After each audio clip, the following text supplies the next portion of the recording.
So this is the close-up. It's still hot and smoking. I did a couple more passes to make it a little bit bigger. This side looks better. The other side looks a little bit not as good. And the whole piece turned nice blue color. I was welding at 200 amps, the most my take can put out. The piece is pretty thick, so that's justifiable. I didn't do much undercutting because, well, that's extra work. And like I said in my previous video there's really no need to make this uber strong. I mostly did extra passes just for looks, so it doesn't look very wimpy. Right now it probably could withstand I don't know, a couple of tons of pull. I mean, it's welded on both sides. I'm not sure whether I'm going to weld it a little bit from the front just to get rid of the little cut. I think about it later when this thing cools down, and we will be drilling holes in it. So I'm doing the standard center finding for a little port. I simply need to do the usual finding of the center with the center finder, which is not that difficult, but simply has to be done.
Almost there. Well, I won't bore you with the details of the other side. Before I drill the actual holes, I'm going to just center drill it because I don't have any cool drill bits that can center as well. I guess I could do a little bit touches like that with my drill bit, but since I have the stop, it's not that much longer to just do it with the center drill.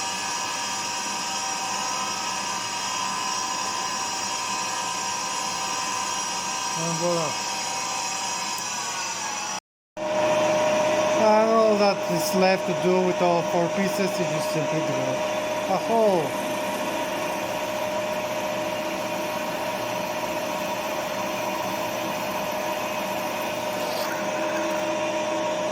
Five sixteenths.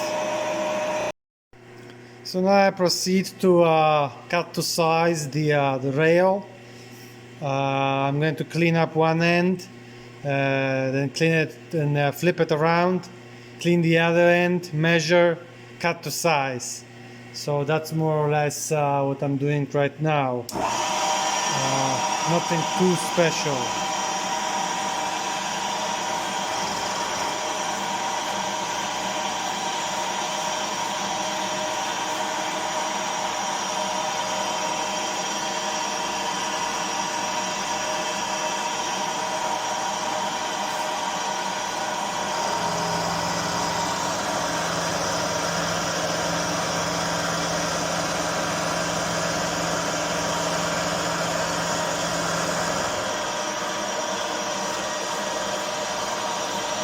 Alright, then flip it and clean the other end, cut to size. So here's a little plan for drilling this piece. I determined that it's probably the best to drill 3 inches from the end and then 10 inches from the end, so about here and here at the other end.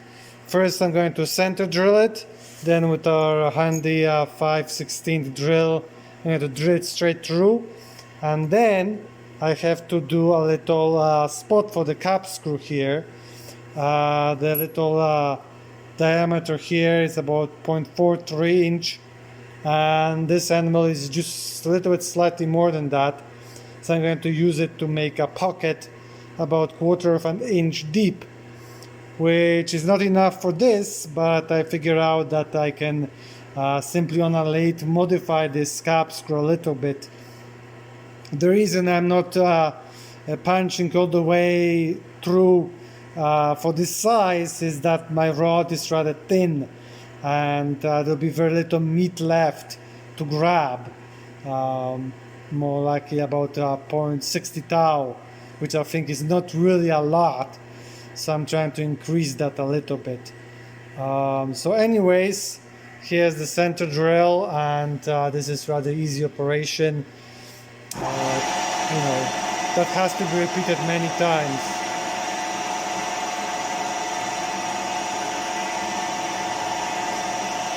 And now for the 10 inch.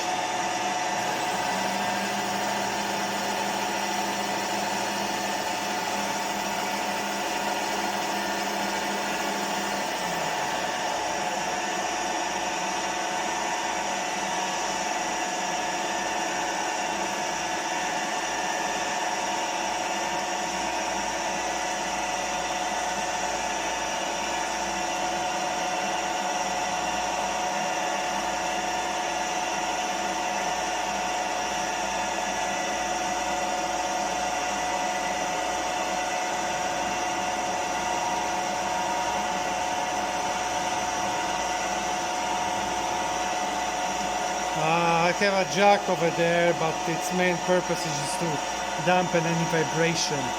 Alright, so I'm going to just switch to the drill now and drill the holes. Now drilling the holes.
And now we're going to end mill it in the next clip.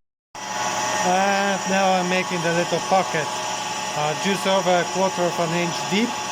I set the stop here, so it should go 1/4 of an inch.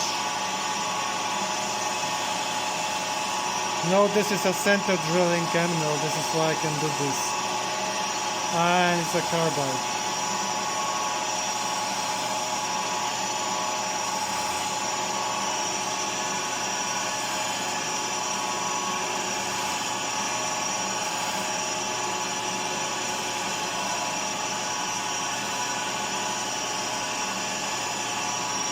And done. As you can see, the screw head, or actually the bolt head, cap screw, fits, and there is a little bit that needs to be modified, which is, what I wanted. Sticks about, 60 thou out that I need to cut off. And here's the other one, and they proceed the same way. To center drill it, or center mill it.